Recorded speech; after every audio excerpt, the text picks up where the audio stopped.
ভোটের আগে কেন্দ্রকে কড়া হুঁশিয়ারি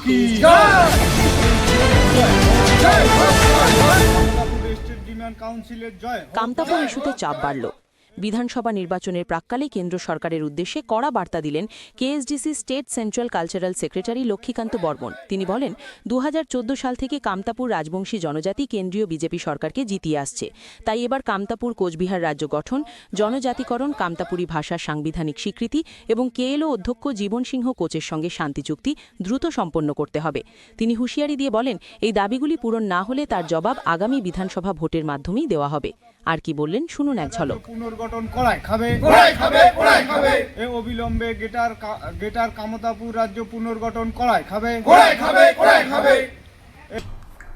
দণ্ডবত। আজি এই প্রেস মিডিয়ার মধ্য দিয়া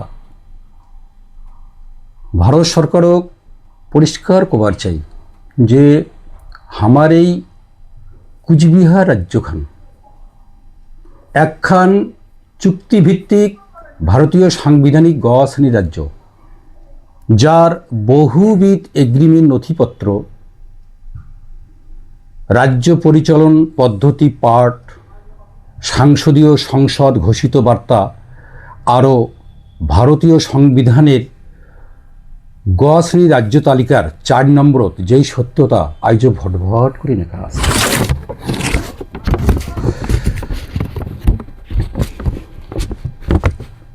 অর্থাৎ যেই চুক্তির সমস্ত রকম ক্রাইটেরিয়া কমপ্লিট আছে, যেই কারণত এই কেন্দ্র সরকার আমার সংবিধানগত অধিকার অর্থাৎ দাবে রাখা রাজ্যখানের পুনর্গঠনের প্রতিশ্রুতি বারবার দেওয়ায় ৩ বার লোকসভা আরও 2 বার বিধানসভা ভোটত অর্থাৎ ২০১৪ সাল থেকে এই কামতা কুচবিহারবাসী রাজ্য পুনর্গঠনের মর্মে বিজেপি ভোট দিয়া জয় জয়কার করে রাখিছে এই মাটিত। সেই সাথত আরও আমার কামতা কুচবিহারের আইকনিক লিডার অর্থাৎ কেএলও প্রধান মানি জীবন সিংহ কোচ, কেএলও কেএন প্রধান মানি ডিএল কোচ, আরও মানি পাবেল কোচ, কৈলাস কোচ, সূর্য কোচ ও ওয়াংশু কোচক ভারত সরকার নিজেই ডেকে আনিছে শান্তি চুক্তির বাদে। অথচ আজই ৩ বছরেরও অধিক কাল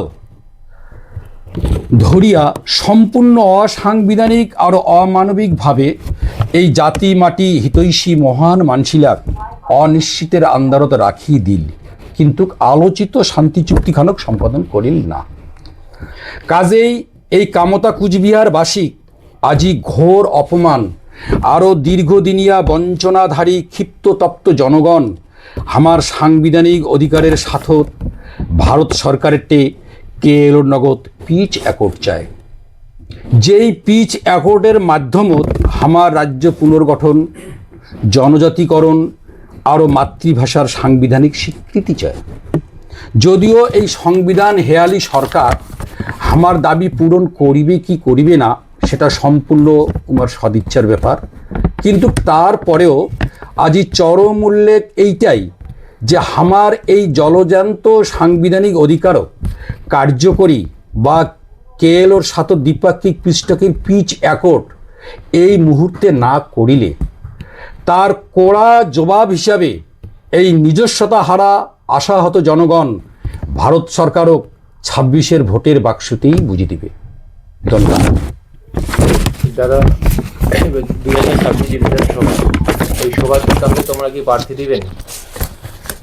সম্মুখেই তো সমর অর্থাৎ নির্বাচনী লড়াই, কাজেই সময় আর উমার আইসা আলোচনার সিদ্ধান্তেই কয়া দিবে আমরা কি করব। আজই খালি এইটুকুই জানি রাখুক যে শাসায় যদি ভারত সরকারের এই মুহূর্তে সুবুদ্ধির উদয় না হয় অর্থাৎ দ্বিপাক্ষিক পৃষ্ঠকের পিচ অ্যাকর্ড বা চুক্তি কার্যকরী না করে, তাহলে এই প্রতিশ্রুতি নস্যাৎকারী বিশ্বাসঘাতক সরকারও এই কামতা কুচবিহারের মাটি থেকেই চিরতরে মুচি ফেলে দেওয়া হবে। তোমার নাম আর পরিচয়টা? মই লক্ষ্মীকান্ত বর্মন, কামতাপুর স্টেট ডিমান্ড কাউন্সিলের সেন্ট্রাল কালচারাল সেক্রেটারি। এই ভিডিওতে উপস্থাপিত সমস্ত সংবাদ, তথ্য ও মতামত শুধুমাত্র তথ্য ও জনসচেতনতার উদ্দেশ্যে প্রকাশিত। এই চ্যানেল কোনো তথ্যের সম্পূর্ণ নির্ভুলতা, পরিপূর্ণতা বা সময় উপযোগিতা নিশ্চিত করে না। এখানে প্রদত্ত তথ্য বিভিন্ন সার্বজনীন উৎস ও সংবাদ মাধ্যমের উপর ভিত্তি করে প্রস্তুত। এই ভিডিওর কোনো অংশ দ্বারা কোনো ব্যক্তি, প্রতিষ্ঠান, সম্প্রদায়, ধর্ম বা রাজনৈতিক গোষ্ঠীর বিরুদ্ধে মানহানি, উস্কানি বা উদ্দেশ্য প্রণোদিত বক্তব্য প্রদান করা হয়নি। এই ভিডিওর তথ্যের উপর নির্ভর করে গৃহীত কোনো সিদ্ধান্ত বা কার্যকলাপের জন্য চ্যানেল কর্তৃপক্ষ দায়ী থাকবে না। দর্শকদের নিজস্ব যাচাই ও বিবেচনার মাধ্যমে মতামত গঠনের জন্য অনুরোধ করা হচ্ছে।